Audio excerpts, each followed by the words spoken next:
الحمد لله رب العالمين والصلاة والسلام على سيد المرسلين أما بعد فأعوذ بالله من الشيطان الرجيم بسم الله الرحمن الرحيم আল্লাহ তাআলা সর্বশেষ নবী আখিরে নবী হুজুর মুহাম্মদ সাল্লাল্লাহু আলাইহি সাল্লাম ইরশাদ করেছেন যে কোনো ব্যক্তি রাসূলের উপরে যদি অধিকারিক দুরূদ শরীফ পাঠ করে তার জন্য ওই দিনে সমস্ত গুনাহ ক্ষমা করে দেওয়া হয় এবং তার জন্য নেকি আল্লাহ তাআলা তার ওই দিনে গুনাহ ক্ষমা করে দেয় এবং আল্লাহ তাআলা সেদিন তার জন্য রহমত দান করেন, অবতীর্ণ করেন।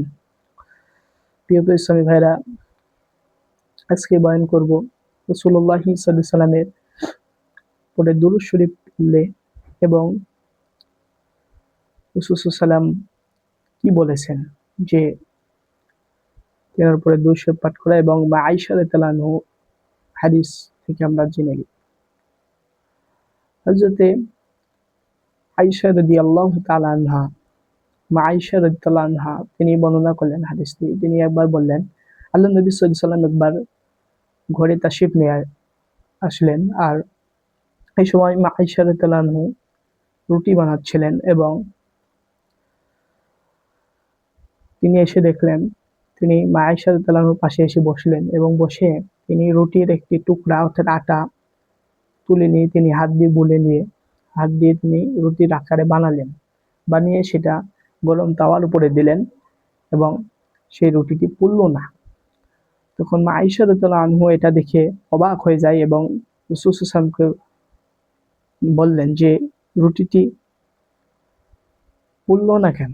তখন তিনি বললেন, হযরত জিবরাইল আলাইহিস সালাম বললেন, ওহী নিয়ে এসে বললেন, ইয়া রাসূলুল্লাহ সাল্লাল্লাহু আলাইহি ওয়াসাল্লাম,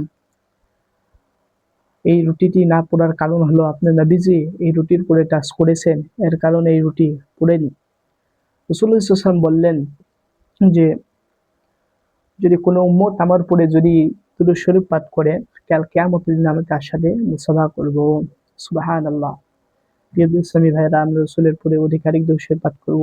যে দুরূদ শরীফ পারি, দুরূদ ইব্রাহিম সাল্লাল্লাহু তাআলা আলাইহি সাল্লাম, যেটা পারি আমরা সেটা পড়ব এবং রাসূলের শানে গুস্তাখি করব না আমরা। সাল্লু আলাল হাবিব সাল্লাল্লাহু আলাইহি সাল্লাম। যেখান থেকে দেখছেন অন্যের কাছে প্রচার করবেন এবং এটি শেয়ার করে দিবেন। আসসালামু আলাইকুম ওয়া রাহমাতুল্লাহি